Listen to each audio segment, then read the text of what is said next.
Eric Kurland. I'm the president of the LA 3D Club. We're an organization that's been around since 1955. We bring all kinds of 3D presentations and screenings and events to Southern California. We have a real treat for you today. Bob Burns is here. For those of you who don't know, Bob was a monster kid in the 1940s. Bob made movie monsters in the 1950s. He was one of TV's greatest gorilla men. I don't know what's the matter with him. And he's collected and preserved one of the finest collections of science fiction and horror movie props and costumes. They're on eBay starting today. We wish. And then, of course, there are the Halloween extravaganzas. Right. I grew up on the East Coast in the 1970s, and I used to read Starlog magazine, and I remember reading about this mythical place called Burbank, where there was this house, that you could go to on Halloween, and one year it was Dr. Frankenstein's lab, and another year it was a Martian flying saucer crash site. Another year it was the Black Lagoon in the Amazonian rainforest. And I always wished I could go to Burbank and see this house and meet Bob Burns. There's some real crazy people that live there. That do weird stuff. So, your Halloween shows are like world-renowned, and you were like one of the first to do these big shows. Well, I don't know if we were the first or not. The great thing is I had help from a lot of incredible friends and people. Sure. That, you know, I've always just said that I just let them use my yard and go crazy with whatever they want to do. And so that's where it really is. I mean, I started off by Halloween when I was a kid was a real big thing. And then I heard about the razor blades and the apples, all that stuff. It made me really sick. You know, oh God, you still got to show kids it's going to be fun. So I would just have my wife answer the door. Kathy would be in a shroud or something and give the candy, and I'd be behind the door in a Mr. Hyde mask or something and come out and the kids would run off. You know, they just hadn't seen anything like that. You know, then I put the mask on. Never. But anyway, you know, we got a kick out of doing it. We thought it was really fun, and the kids loved it, and so that's how it started, pretty easily. And then people like Tommy Sherman, Dennis Muir, who hadn't even got into the business yet, he was getting ready. They all said, we'll give you a hand on these things. It sounds like fun. And before I knew it, I had this crew of incredible Rick Baker people that just, my God, I mean, you can't lose with something like that, you know. Yeah, you had a number of future Oscar winners on your crew, didn't you? Yeah, a few, I think. Yeah, there's quite a few. Dennis Muir. Yeah, there's Dennis and Bob Dennis Skotak and Rick Baker. Well, there's a lot of people, you know, but it was just, they were just having fun. You know, they were hanging out at this well, I wasn't that old then, but this older guy who was a nutcase they heard about. And so they just hung out over at my place just to see what I would do. They wanted to really see if I could really turn into a werewolf or something, I guess. I did a gorilla. We got in that. But no, they're great people. They're absolutely incredible people. Kathy and I have been blessed with wonderful friends who just happen to be extremely talented too. But your monster performances actually go like back to the 1950s. You were doing like spook shows at theaters? Oh yeah. I started doing spook shows in the 50s and stuff. And they're fun, except people try to kill you. That's the only problem. I finally had to stop, as a matter of fact, because I almost got stabbed one night, and that wasn't real fun.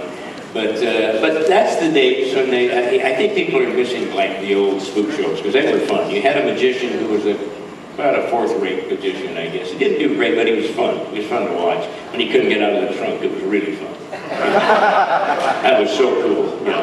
And we kept him in there for days. We didn't care, you know. But then we'd show horror movies, and then all of a sudden monsters would run down the aisles and stuff like that, and things would drop from the ceiling and all that kind of stuff. And they were fun. It was an audience participation thing, which was really great, and we really enjoyed doing those. Had a lot of fun with it. And then, of course, I met Paul Blaisdell, who was the monster guy of the 50s, of course, and learned a lot of stuff from him, became his assistant, and probably had more fun than I should have ever had in my life. I'll tell you. The only thing I've had more fun probably was doing the Ghostbusters TV show with Forrest Tucker and Larry Storch. It was Tracy the Gorilla, because those guys were just, man, I mean, they were like my family.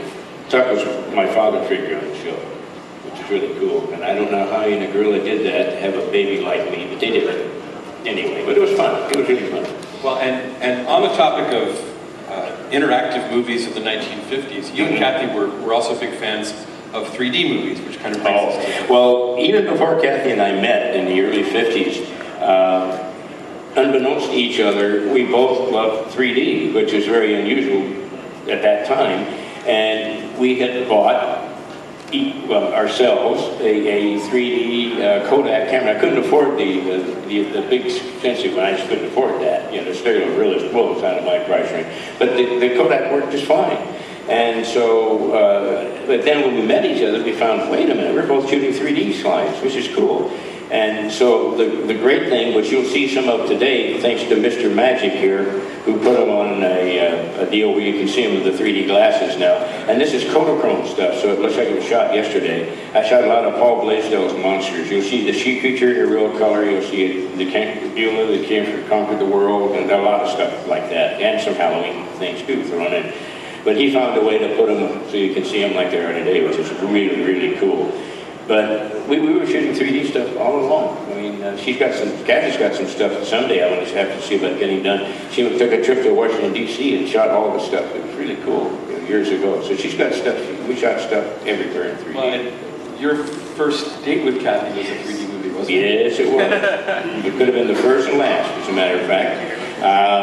I love 3D so much. I saw the 3D movies when they came out at least 2 or 3 times, and Charge of Feather River was one of my favorites just because the way they handled the movie, because at the very end of the film, they don't throw stuff at you too much in the film at first. Very end, they have an Indian attack, and they're throwing spears and arrows and everything in the world at you, and it's like any 3D thing. If you just poke something, it'll start to split at the end. There's just no way your eyes can hold it. But if you shoot something by somebody, it gives the illusion of actually going by it so fast. And that's why this always worked out. So I took it to Bob's Big Boy, which is still over in Burbank, as a matter of fact. And then after that, I took her to, I think it was the Pantages then, I believe it was, or something like that. It was before it turned into, now it's the Disney theater thing or something. I don't know. But anyway, they're one of the few theaters around that can show double projection 3D. And I took her to see this film, and so she thought it was cool, had the glasses on, thought it was really neat.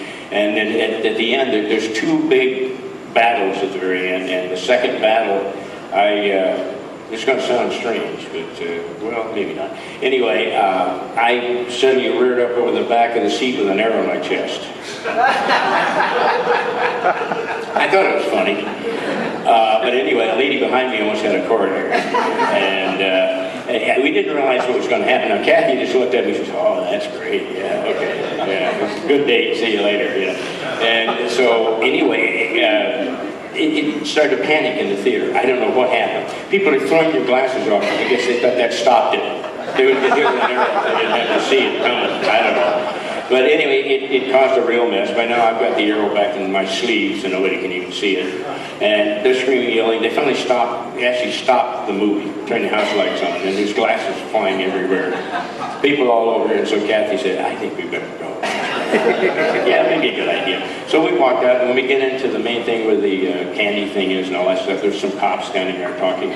I said, what the heck happened in there? And he said, a guy in there. People saw him get shot with an arrow. And we're looking for him. He said he screamed real bad, you know, but he was really shot. We can't find him. We're looking everywhere. And I said, God, I hope you can find the guy who'll bleed to death. I'm sure. How we went.